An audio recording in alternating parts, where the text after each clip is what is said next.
할렐루야. 우리 옆에 분 인사 나눕시다. 만나서 반갑습니다. 당신이 있어서 행복한 날입니다. 오늘은 이 마틴 루터가 종교 개혁을 한 503주년 되는 날입니다. 루터는 이 독일의 가난한 이 농부의 아들로 태어났습니다. 그리고 그는 아버지의 뜻에 따라서 법관이 되기 위해서 이 법학 공부를 하게 되었습니다. 그러던 중 이 친구 이 알렉시스와 함께 길을 가던 중에 이 번개가 침을 통해서 그 친구가 그 자리에서 번개를 맞아서 새카맣게 다 죽게 됩니다. 이것이 계기가 되어서 이 루터는 모든 것을 다 포기하고 수도원에 들어가서 신학을 공부하고 이제 신부로 안수를 받게 됩니다. 루터 당시 이 16세기의 종교 상황은 굉장히 어둡고 타락한 시기였습니다. 그래서 이때를 종교 암흑 시대라고 이야기합니다. 심지어 교회에서는 성직 매매가 이루어졌고 그리고 면죄부를 팔기도 했습니다. 성직자들은 죽으면 천국에 가는데 평민들은 죽으면 연옥에 간다고 이야기하면서 자신의 자녀들이 면죄부를 사게 되면 연옥에 있던 자기의 부모들의 영혼이 이제 천국을 간다고 그렇게 이야기를 하게 됩니다. 사실 이 면죄부는 11세기에 이 십자군 전쟁 때였습니다. 교황 우르바노 2세가 이 십자군 전쟁에 참전한 사람에게 너는 벌을 면해주겠다라고 이야기합니다. 그런 특별한 특혜를 주기 시작했습니다. 그런데 그 전쟁에 참여하지 않을 경우에는 기부금을 내면 그와 동일한 특혜를 주게 됩니다. 그래서 이때 당시에 루터가 있는 당시에 교황 레오 10세라는 사람이 있습니다. 이는 굉장히 사치스러운 사람이었습니다. 그렇다 보니까 너무나 이 나라를 이끌어 가는데 너무 재정이 부족한 거예요. 그리고 그 성당을 리모델링 해야 되는데 돈도 너무나 부족한 거예요. 그래서 어떤 일을 했냐면 성직 매매를 시작합니다. 돈을 막 모읍니다. 그리고 면죄부를 팔도록 승인까지 합니다. 이 면죄부 한 장에 오늘날 우리나라 화폐로 이야기하면 10만 원 상당의 돈입니다. 굉장히 큰 돈입니다. 그때 당시에 평민들이 6개월치 월세를 낼 수 있는 돈이고 몇 개월을 쓰지 않고 모아야 되는 엄청난 돈입니다. 이 돈을 그때부터 교회가 다 모으기 시작합니다. 루터가 이런 그 행위를 보고 굉장히 분노를 느끼게 된 거죠.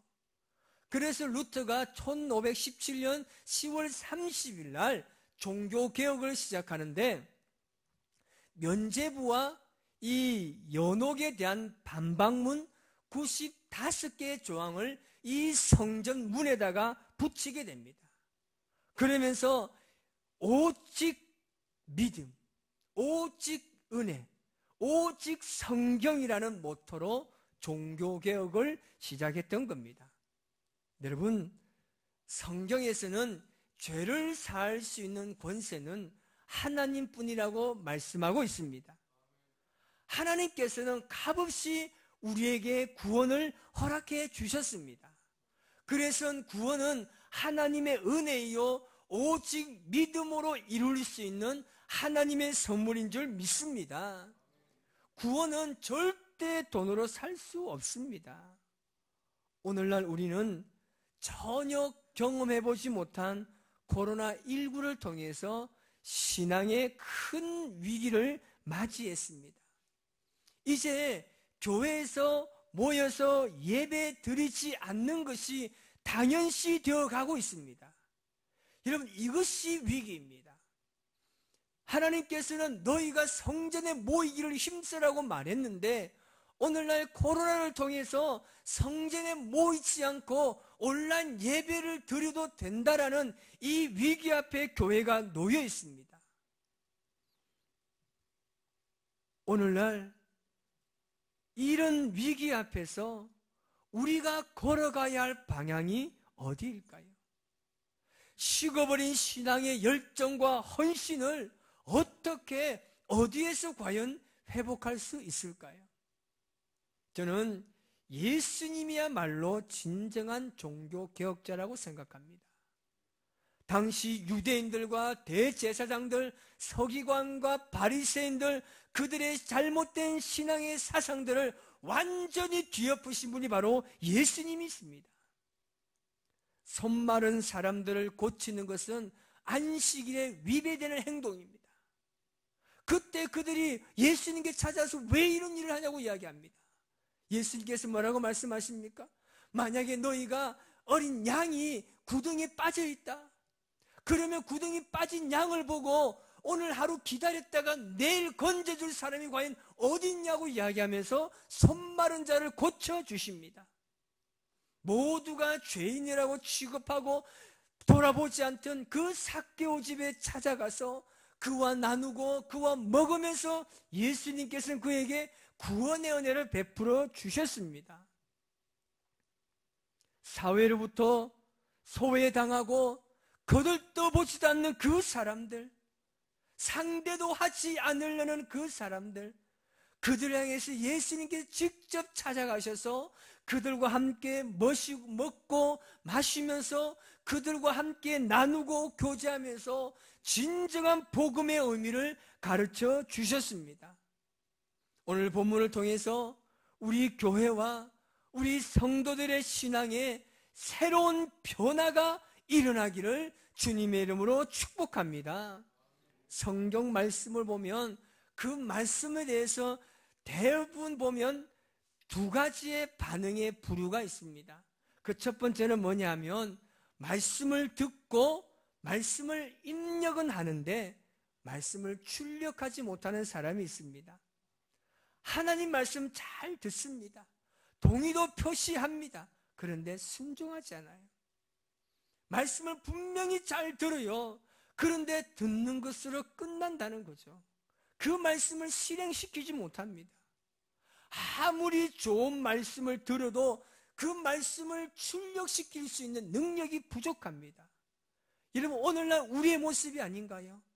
왜 이런 현상이 오늘 일어나고 있습니까? 그것은 바로 믿음의 한계 때문입니다. 내 뜻에 맞아야 그 말씀에 대해서 순종하는 겁니다. 내가 하고 싶지 않고 귀찮게 여겨지고 부담스럽게 여겨지기 때문에 그냥 그 말씀을 듣고 그 말씀대로 살지 않는 겁니다. 자기가 좋아하고 마음에 찔리지도 않고 그냥 자기의 편한 대로 말씀을 걸러내는 겁니다. 여러분, 이것은 순종도 아니고 믿음도 아닙니다. 이런 사람의 특징은요, 절대 믿음의 성장이 일어나지 않습니다. 이런 자들을 향해서 예수님께서 말씀하십니다. 오늘 본문 46절 말씀을 세 번역 성경으로 읽어드리겠습니다. 어찌하여 너희들은 나더러 주님 주님 하면서도 내가 말하는 것을 행하지 않느냐 하십니다. 우리 같이 한번 읽어볼까요? 시작. 어찌하여 너희는 나더러 주님 주님 하면서도 내가 말하는 것은 행하지 않느냐. 아멘. 너희들이 주여 주여라고 말을 한다는 거예요. 이 말은 뭐냐입니까? 주인님, 나의 주인님, 나의 주님이시여, 그렇게 말하는 거예요.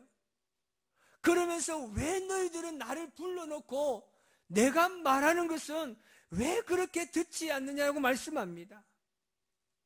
그러니까 하나님 앞에서는 말씀 잘 들어요. 예, 주님, 내가 그렇게 하겠습니다. 당연하죠. 그렇게 살아야죠. 그렇게 말하면서 뒤돌았으면 그 말씀대로 살지 않는다는 겁니다. 물론 말씀을 듣는 일이 무조건 잘못됐다는 말은 아닙니다. 왜냐하면 로마서 10장 17절에는 믿음은 들음에서 난다고 했기 때문입니다. 하지만 여러분 잘 기억해야 됩니다. 우리는 말씀을 잘 들어야 돼요. 그래야 말씀에도 은혜를 받습니다. 그런데 여기서 멈춰서는 안 된다는 겁니다. 말씀을 듣고 그 말씀대로 살아갈 때에 그 어떤 시험이 찾아와도 무너지지 않는 믿음을 소유할 수 있다라는 말씀입니다. 야고보서 2장 14절에 그렇게 말씀합니다. 같이 읽어볼까요? 시작. 나의 형제 자매 여러분, 누가 믿음이 있다고 말하면서 행함이 없으면 무슨 소용이 있겠습니까?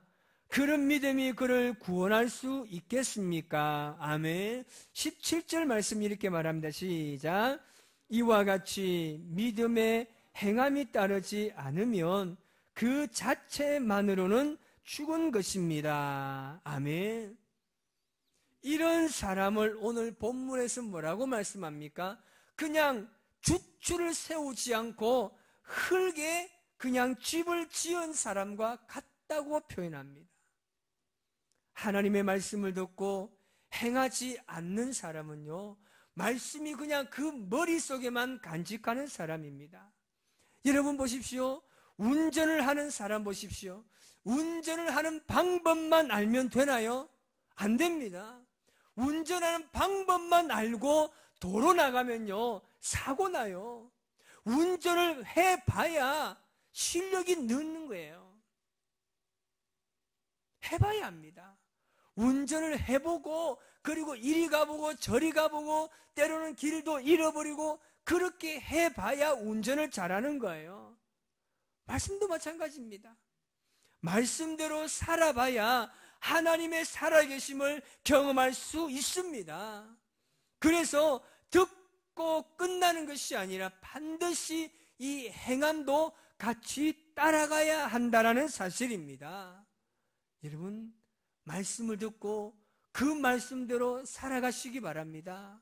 오늘 왜 그리스도인들이, 왜 교회가 이렇게 비난받습니까? 말씀은 너무 잘 들어요. 그런데 말씀대로 살지 않아요. 그렇다 보니까 그리스도의 모습이 나타나지 않는 겁니다.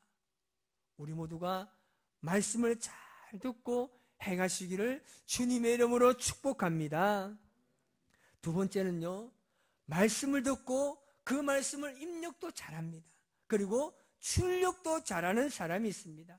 47절 말씀 보면 그리스도인들의 신앙의 원리를 설명하고 있습니다. 그리스도인들의 신앙의 원리는 뭡니까? 하나님 앞으로 나가야 됩니다. 그리고 그 말씀을 듣고 말씀대로 행하는 원리입니다. 여러분, 말씀을 듣고 행하는 것은요, 너무나 소중합니다. 말씀을 듣고 행하는 자는 반석 위에 집을 세웠기 때문에 큰 풍랑과 시험이 온다 해도 절대 흔들리지 않습니다. 우리가 말씀을 잘 듣는다는 의미를 생각해 볼 필요가 있습니다. 이런 말씀을 잘 듣는다는 것은 그 말씀에 따라서 순종했는지 순종하지 않았는지가 기준이 되는 거예요. 그러니까 말씀을 잘 들으면 어떻게 하겠습니까? 순종으로 증명이 되어야 하는 겁니다. 자, 예를 한번 들어봅시다. 엄마가 오늘날 아이에게 이야기합니다. 도로에서 저쪽 도로로 신호를 건널 때는 반드시 초록불에 신호를 건너야 한다고 아이에게 당부합니다. 아이는 그 말을 듣고, 예, 엄마 알겠어요. 제가 초록불에 건너겠습니다라고 했습니다. 근데 그 아이가 초록불에 딱 신호를 건넜다고 합시다. 그럼 이 아이는 어떤 상태입니까? 그 엄마의 말을 잘 들었다는 증명이 되는 겁니다. 우리도 그 사실을 알아야 되는 거예요. 아이가 그 초록불의 신호를 건넜을 때 엄마의 말을 생각합니다. 아, 초록불의 신호를 건너야 안전하다는 사실을 아이가 알게 됩니다. 우리도 말씀을 듣고 말씀대로 순종하게 되면 하나님의 그 말씀의 의미를 깨달을 수 있다는 겁니다. 우리는 하나님의 말씀이 납득되지 않고 이해되지 않을 때가 너무나 많습니다. 그럼에도 불구하고 그 하나님의 말씀을 하나님의 말씀이기 때문에 순종했더니 생각지도 않았던 놀라운 경험들을 우리가 해보았습니다. 그때 비로소 우리는 어떻게 합니까? 아, 이 말씀이 이렇게 되는구나. 이 말씀 때문에 하나님께서 나의 이런 상황에 이 말씀대로 살아보라고 하셨구나라고 우리는 하나님의 말씀의 의미를 깨닫게 되는 겁니다. 여러분, 이것은요, 말씀을 순종으로 옮기기 전까지는 절대 이해하지 못합니다. 우리는 간혹 그런 사람들이 있습니다. 누가 간증을 해요. 그러면 그 사람의 간증이 믿어질 때도 있지만 믿어지지 않을 때가 있어요. 안 믿어져요. 저 사람 보니까 하나님의 살아계심을 경험했어요. 갑자기 막 하나님께서 꿈에 나타나가지고 뭐야 이렇게 해라 막 이런 간증을 해요. 그런데 전혀 납득이 안 돼요. 왜 그렇겠습니까? 아직까지 우리가 말씀을 순종해 보지 않아서 우리는 아직까지 그것을 이해하지 못하는 겁니다. 어느 날 시장에 이 상인이 한 분 계셨습니다. 그가 그 동네에 새로 부임한 목사님이 설교를 너무 잘한다고 자기 가게에 오는 사람들에게 칭찬하는 거예요. 보아, 우리에게 새로 부임한 목사가 설교를 잘한다고 막 칭찬하는 거예요. 아멘. 그 사람이 너무 많은 칭찬하는 거예요. 어느 날 손님 한 분이 오시는 거예요. 그래서 그가 그 주인에게 물어봅니다. 지난주에 그 교회 목사님의 설교가 어땠습니까? 라고 물어봅니다. 그 사람이 그렇게 이야기합니다. 저는 바빠서 교회 한 번도 나가보지도 않았고 그 목사님의 설교도 한 번도 듣지 않았습니다 라고 이야기하는 거예요. 손님이 이상하잖아요. 아니, 그런데 당신이 어떻게 그 목사가 설교를 잘하는지 당신이 어떻게 합니까? 라고 이야기하는 거예요. 그 상인이 빙그레 웃으면서 그렇게 이야기합니다. 그 목사님이 그 교회에 오고 난 이후에 그 교회에 다니는 사람들이 외상값을 너무 잘 갚는다는 거예요. 너무 잘 갚는다는 거예요. 이 우스갯소리지만 정말 진리인 거예요. 달라지는 거예요.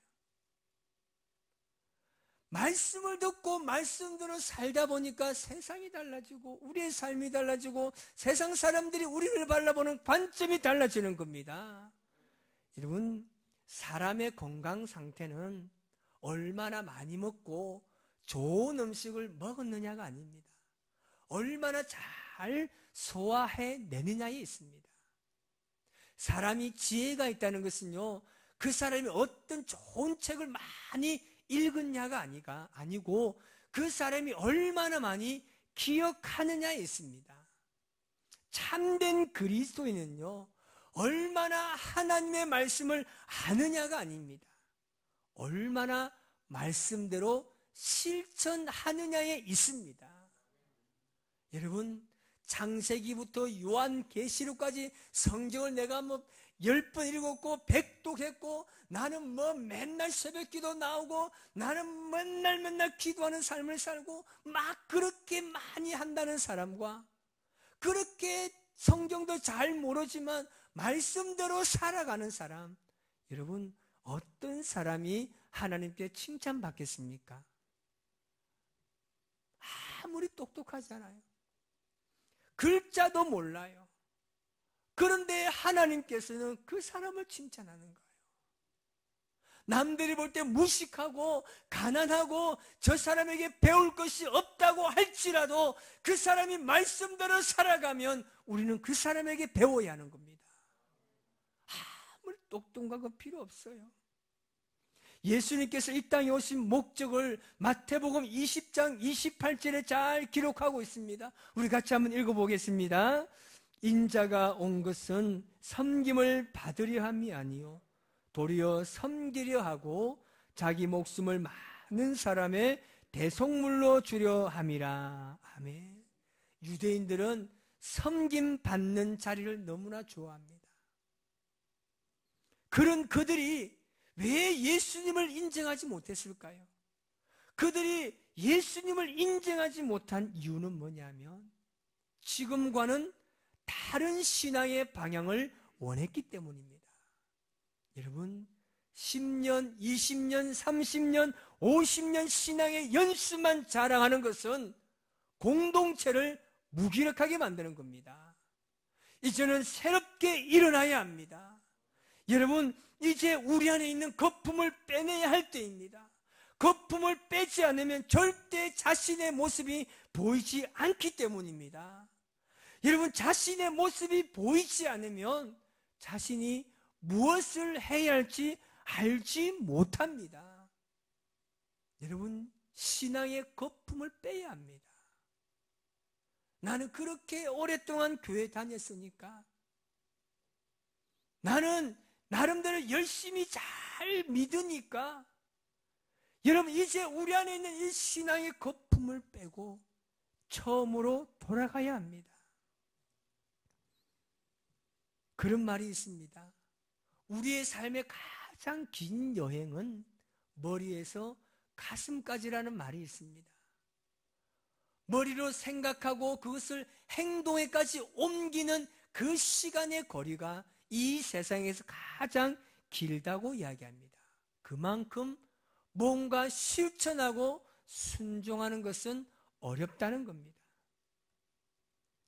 우리 인생의 마지막에 어떤 후회가 남겠습니까?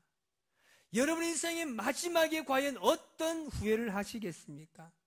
내가 조금 더 알았다면 이라는 후회가 아닙니다. 내가 좀 더 뭔가를 알았더라면 그 후회가 아닙니다. 말씀을 듣고 감동받은 그대로 내가 살지 못한 후회가 남게 됩니다. 인생의 후회는 내가 살지 못함의 후회가 많습니다. 여러분, 우리가 코로나19를 통해서 예배를 잘 드리지 못해 여러분 어떤 후회가 있었습니까? 정말 하나님께 교회에 나와서 예배하는 것, 내가 정말 그 예배를 잘 드리지 못한 거 후회하지 않았나요?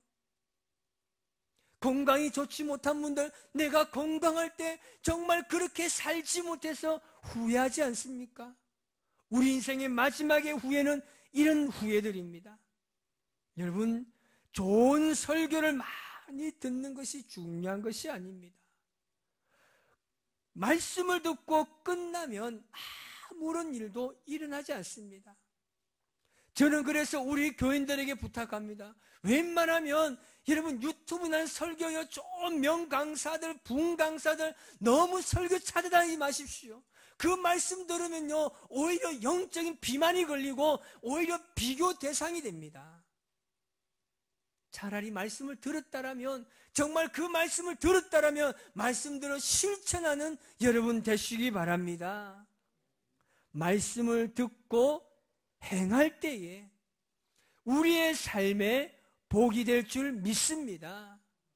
여러분, 말씀을 듣는 것과 말씀을 행하는 것, 이 조합이 정말 아름답게 잘 이루어져야 합니다.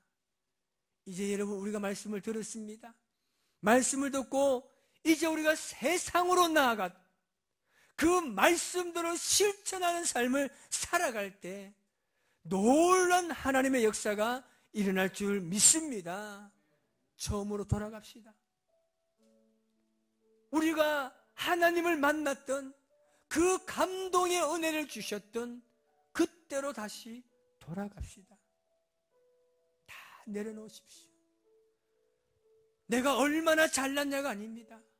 이제부터 우리 교회는 내가 말씀대로 살겠노라. 가장 작은 일부터 시작하십시오. 예수님께서 사랑하라고 말씀했으면 그냥 사랑하면 되는 거예요. 누군가가 몸이 아플 때 그에게 찾아가서 위로의 말을 건네는 것, 그가 뭔가를 잘못했을 때 잘못을 지적하는 것이 아니라 그에게 찾아가서 사랑으로 보듬어 주는 것, 이것이 하나님께서 기뻐하시는 삶입니다. 오늘 시간 우리 이 찬양을 주님 앞에 드리면서 다시 한번 신앙의 결단으로 주님 앞에 나아갑시다.